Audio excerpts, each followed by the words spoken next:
Hey everyone, I'm Rob and welcome to the test drive. Today, I'm driving the 2019, this is the first 2019 vehicle that I've reviewed on the channel. It's actually the first 2019 vehicle that I've ever driven. This is the 2019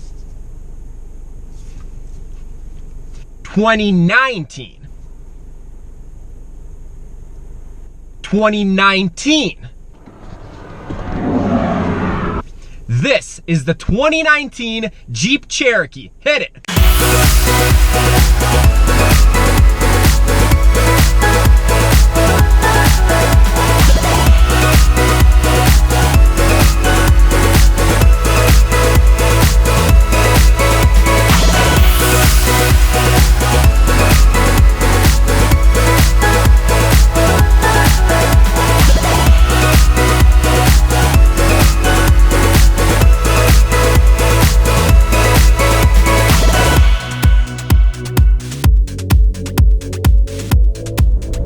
Now, while the Cherokee isn't entirely new for 2019, it did receive some very nice and, in my opinion, much needed upgrades.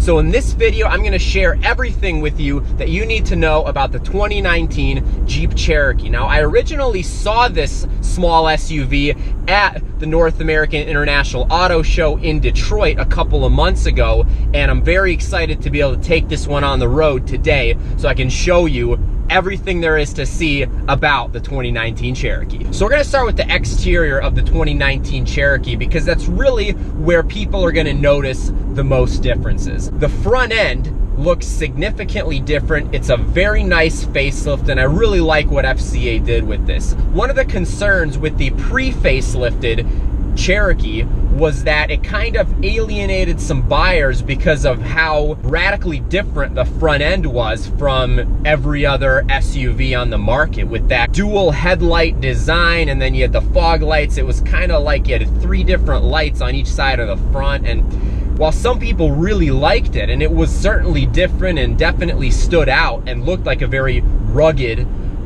small SUV, it really alienated some buyers. There were people that just didn't like it all that much and gravitated more heavily toward the Honda CR-V and the RAV4 and the Nissan Rogue. This new version here, I think, competes much better. It looks a lot nicer and really looks a lot more similar to the Grand Cherokee as well as the new 2018 Compass. Now, the side profile stays pretty much the same. You have some different rim options depending on the trim that you pick.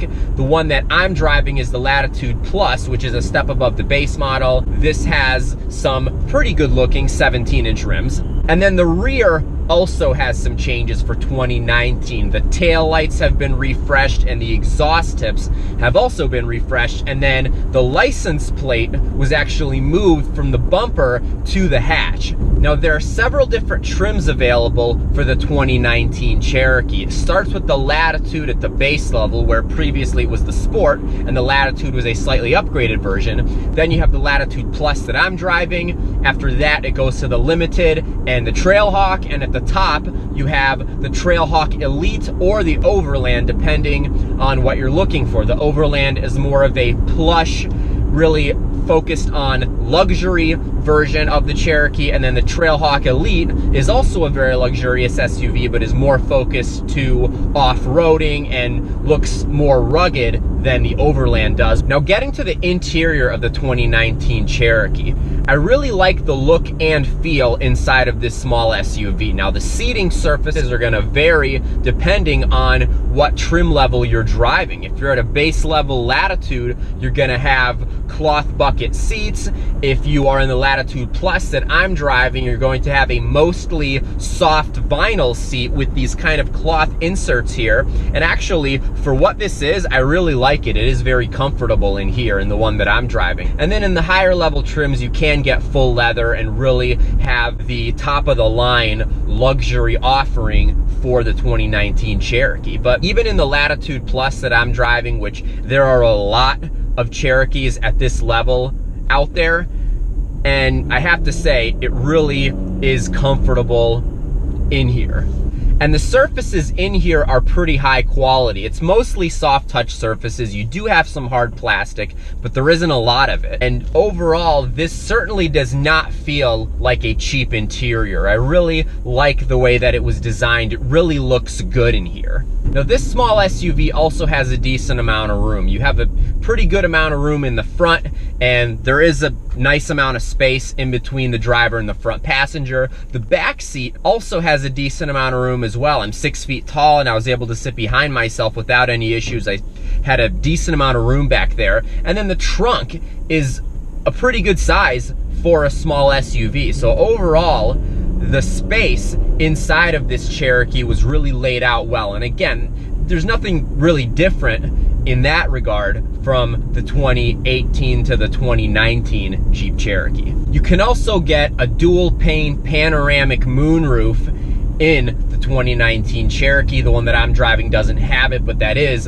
a very nice moonroof, and it's really not that expensive of an option to add even to the Latitude Plus. Now, getting to the performance of the 2019 Jeep Cherokee, there are 3 different engine options available for 2019. The first is the 2.4 liter naturally aspirated 4-cylinder engine that I have under the hood of this Cherokee, and in this SUV it puts out 184 horsepower, 171 pound-feet of torque. You also have the 3.2 liter naturally aspirated V6 that would have historically been my engine of choice for the Cherokee, and that puts out 271 horsepower and 239 pound-feet of torque.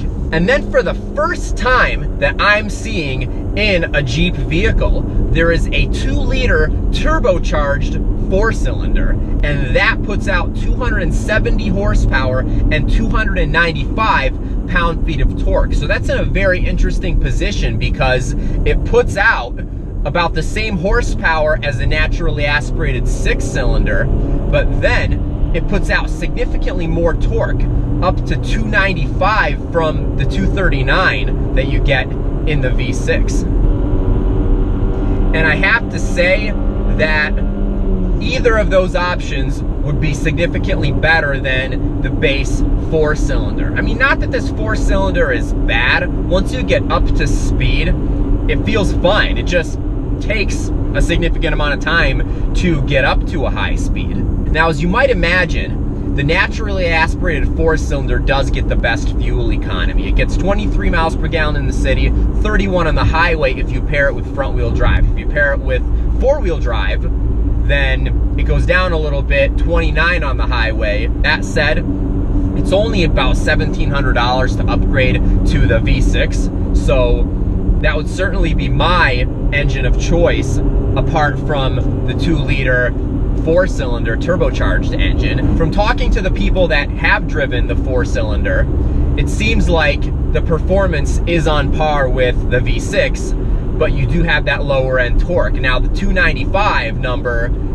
I guess, doesn't feel quite as strong as some of the people driving it have hoped. But again, I'll save my opinion until I actually drive that version of the Cherokee. Now, the only transmission available in the Cherokee is a 9-speed automatic. And while that sounds really nice in terms of the fuel economy and the fact that at the end of the day, every vehicle, for the most part now, seems to be getting at least an 8-speed. We have 10 speeds in quite a few vehicles at this point.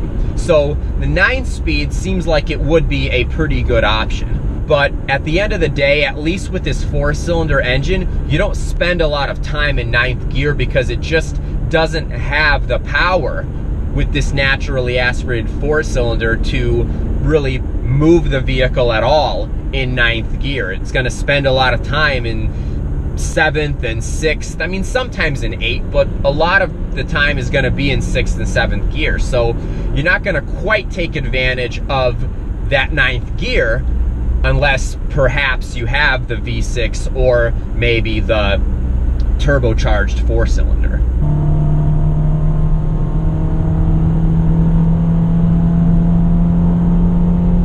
Now, I have to say, while this Cherokee is not a canyon carver by any means, it handles pretty well around corners. I mean, it is a decently soft ride. but it doesn't handle badly. There's a significant amount of body roll, but it still allows you to have some fun, even with this 4-cylinder. I mean, it kind of is fun to take this thing around corners, depending on the situation, of course. The 4-wheel drive system in the Cherokee also has several different driving modes. You have auto, in which the vehicle just basically adjusts to whatever it feels the conditions are. You then have snow, you have sport, and then you have sand, mud. It's nice, even in a smaller crossover SUV like this, that you have a similar capability like what you have in, let's say, the Grand Cherokee and some of the higher end, more off-road capable Jeep vehicles. The Cherokee also has a manual shift mode for this 9-speed transmission, but the shifts, as you might imagine, are pretty slow when you're using the manual functionality, as they are in really any vehicle in this class or at this price level for the most part. One of the weird things with manual mode in this Cherokee is that to downshift, you're actually shifting up. So you're actually pushing the lever up. It's backwards. I don't really understand why. It's kind of weird to get used to. There are no paddles, as you might imagine. Now, getting to the technology in the 2019 Cherokee, there are a lot of different options that you can get depending on the trim level and ultimately the options that are in the Cherokee that you're driving. The one that I'm driving has the Uconnect 4 with 7-inch display. It's this smaller Uconnect system, but it's still very nice. Comes standard with Apple CarPlay and Android Auto. It doesn't have its own navigation system, but you don't really need it because you do have Apple CarPlay and Android Auto. So that is nice, that even at the base level, you still get this nice 7-inch screen, which is so much better than the 5-inch screen that was previously offered at the base level. You also have a nice screen in between the tachometer and the speedometer. It gives you a nice amount of vehicle information, as well as a digital speedometer, which I really like. But I also like the fact that the Cherokee retains the analog gauges, because I've always personally liked that look better. Some people like more of a digital display in the instrument cluster, but either way, it's a nice balance of both in here, and I really like the setup. Now, you can get heated seats and a heated steering wheel as part of the pretty inexpensive cold weather package, but the Cherokee that I'm driving actually does not have those features. It also doesn't have dual zone climate control, even though that is an upgrade that you can get in the Cherokee. So it has the single zone climate control, and it's kind of weird because I guess because it's not dual zone, it doesn't actually give you temperatures. It kind of just gives you this tiny little indicator in the touchscreen. It is nice though that the climate controls are in the touchscreen and that it's all integrated and you still have regular buttons as well. But I guess I don't really understand why it couldn't just